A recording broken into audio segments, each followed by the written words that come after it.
8ஆம் அதிகாரம் இறையரசு என்ற ராஜயோகம்.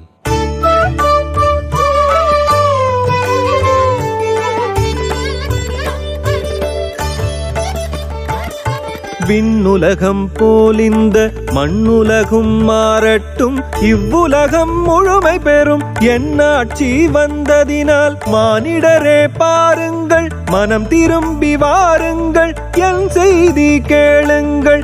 எல்லாம் நிறைவாகியது, உன்னாட்சி மட்டும் இந்த உலகிடை வந்திட வேண்டும் என்று மட்டும் இனிமேலும் இறைவனிடம் வேண்டுங்கள்.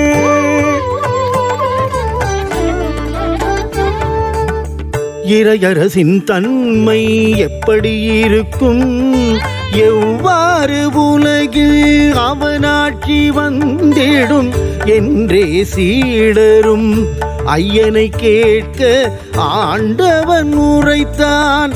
அவர்க்கு விடையாய் அற்புத அடையாளம் ஆரவாரமுடன் இறையாட்சி வாராது என்பதை உணருங்கள். உள்ளான மனதினிலே உங்கள் நடுவினிலே உணர்வுடன் ஒன்றாகி நான் ஆட்சி செய்வேன். நிலத்தை முழுது நன்றாக நீர் பாய்ச்சி விதைப்பது போலவே என் ஆட்சி மலரும். ஊன்றிய விதையும் செடி பயிராகி ஏற்ற சமயத்தில் பலன் தருவதை போல் என் ஆட்சி வந்திடும். ஆரவாரம் இல்லாமல் உணர்வாயதனை நீயும் அப்போது. ஆனாலும் அதனை உணராத சீடரும் மீண்டும் கேட்டனர். மந்த புத்தியால் உன் ஆட்சி வரும்போது எங்களில் உயர்ந்தோ யார் என உரைத்தால் குழப்பமும் நீங்கும். அவர் மீது பரிவுற்ற ஐயனும் உடன் ஒரு குழந்தையின் கைப்பிடித்து கூறத் தொடங்கினார். மாய்மாலம் நீக்கி மனதில் குழந்தை போல் எளிமை கொண்டோரே என் ஆட்சி அறிவார். வெள்ளை மனம் கொண்ட பிள்ளை குணம் கொண்டால் இறைவன் தன்னாட்சி உங்களிடம் வந்திடும். தன்னைத்தான் தாழ்த்தி தாழ்மையுடன் வாழ்ந்து உள்ளத்தில் உயர்ந்தோனே உள்ளபடி உயர்ந்தவன். எளிமையுள்ளவனே புண்ணியம் செய்தவன்.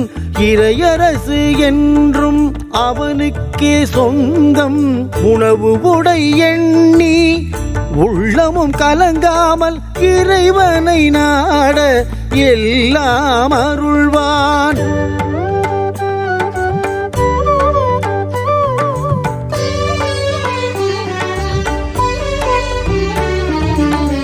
உணவும் உடுப்பும் உறைவிடம் மட்டும் இறைவனின் ஆட்சிக்கு சாட்சி அல்ல.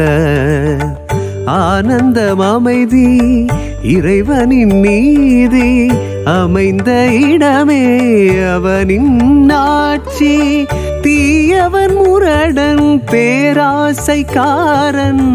துன்மார்கன் அங்கு நுழைவதே இல்லை. புதையலை தேடிய மனிதனை போல இறையாட்சி நாடும் மாந்தரும் இருப்பர். மதிப்பற்ற மாணிக்கம் கை கொள்ள எண்ணுவோர் அனைத்தையும் விற்று அதை மட்டும் கொள்வர்.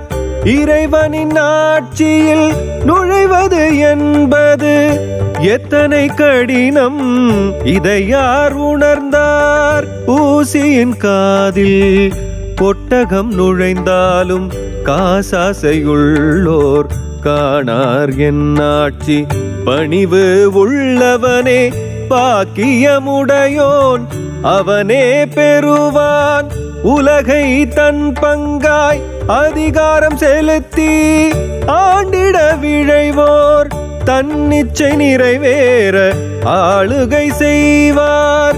என்னடியார் என்றும் இதற்கு மாறாக பணிவுடன் வாழ விழைந்திட வேண்டும்.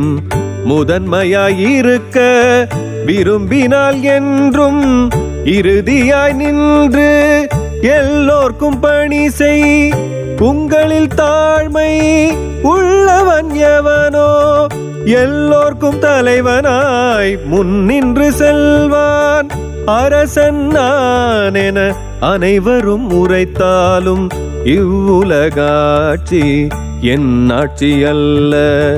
பணி செய்ய வந்தேன் பணி கொள்ள அல்ல. இப்படி வாழ்ந்த என்னை போல் நீங்களும் உங்களில் உயர்ந்தவன் என்றே எண்ணுவோன். எல்லோர்க்கும் பணிந்து சேவகம் செய்க.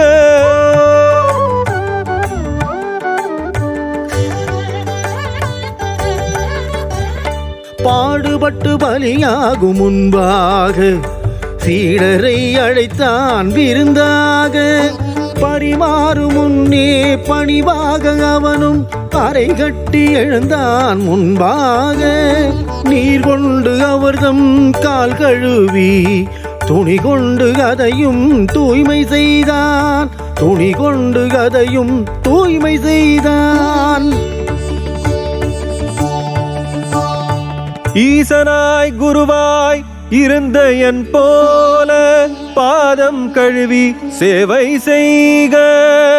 உயர்ந்தவன் என்பவன் தாழ்ந்தவனாகி தலைவனாய் இருப்பவன் சேவை செய்க. பணிவு என்னும் சால்வை அணிவோம், ஒருவர்க்கொருவர் தாழ்மை சொல்வோம். தன்னை காட்டிலும் மற்றவர் மேலோர் என்று அவரை போற்றி வாழ்வோம்.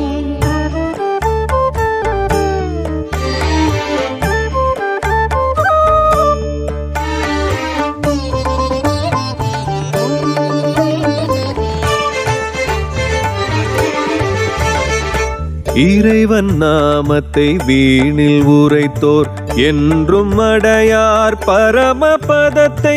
இறைவன் சித்தம் எதுவென உணர்ந்து அதன்படி வாழ்வோர் அடைவார் அவனடி. இறைவன் அளித்தான் எனக்கோர் ஆட்சி, அதுபோல் அளிப்பேன் உமக்கு மாட்சி.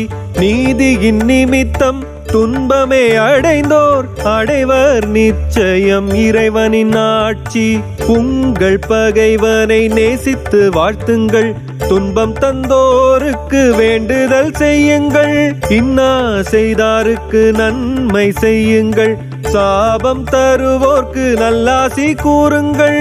நிந்தனை செய்வோர்க்காய் வேண்டுதல் செய்யுங்கள், இப்படி செய்தால் இறைமைந்தராவீர். சமன் செய்து சீர்தூக்கும் கோல் போல் அமைந்து நல்லோர் தீயோர் என பேதமும் பாராமல் சூரியன் உதிக்கவும் மழை நீரளிக்கவும் அருள் காட்டும் இறைவன் போல் நீங்களும் மாறுங்கள். தீயவரோடு போட்டி போடாது இறைவனைப் போலவே இரக்கமும் காட்டுங்கள். ஒரு கண்ணத்தில் அறைந்தால் உவப்புடனே மறு கண்ணத்தையும் மகிழ்வுடன் காட்டுங்கள். மேலாடை பீடுங்க போராடுவோருக்கு அங்கியை அளித்து ஆசியும் கூறுங்கள். ஈயன இறப்போர்க்கு இல்லை எனாது இயன்ற உதவி உவந்தே தாருங்கள். கை கட்டி நின்று கடன் கேட்போருக்கு கைவிரிக்காது கேட்டதை தாருங்கள். மகிழ்ச்சி கொள்வோருடன் ஆனந்தப்படுங்கள், துயரம் கொள்வோர்க்கு ஆறுதல் கூறுங்கள். உங்களுக்கு மற்றவர்கள் செய்ய விரும்புவதை மனமுவந்தே நீங்கள் அவருக்கு செய்யுங்கள். நியாயம் தீர்த்தபடி நியாயம் தீர்க்கப்படும், குற்றம் சாட்டியவர் குற்றவாளியாகிடுவார். மன்னிப்பு அளியுங்கள், மன்னிக்கப்படுவீர். மனம் தீருந்துவோரை முகம் மாறி வெறுக்காதீர். உள்ளான மனதோடு மன்னிப்பு அருளாதோர் இறைவனின் மன்னிப்பை என்றும் பெறமாட்டார். ஆயுதம் எடுப்பவன் அதனால் சாவான். சமாதானம் செய்வோர் புண்ணியவான்கள். பாடுபல நாம் அடைந்தே பரமபதம் போக வேண்டும். அப்பதத்தை அடைவதற்கு ஆயுத்தமாய் இருந்திடுவோம். பாடுபட்டு நாம் பக்குவம் அடைந்திடவே துன்பம் தருவோரை சபித்திடாமல் இதயம் நிறைந்து வாழ்த்திடுவோம். இனிய வார்த்தை கூறிடுவோம். நிந்தை ஒன்றுமே பேசிடாது, சண்டை வீணிலே போட்டிடாது. ஒற்றுமை பேணி நம்மிடையே நன்மதிப்புடனே வாழ்ந்திடுவோம். இறைவா உந்தன் பெருமை மட்டும் ஓங்கி விண்ணில் வளர்ந்திடட்டும். மண்ணுலகில் மாந்தரிடை அமைதி என்றும் நிலவட்டும். இறையரசு என்னும் ராஜயோகம் என்ற 8ஆம் அதிகாரம் இத்துடன் நிறைவுற்றது.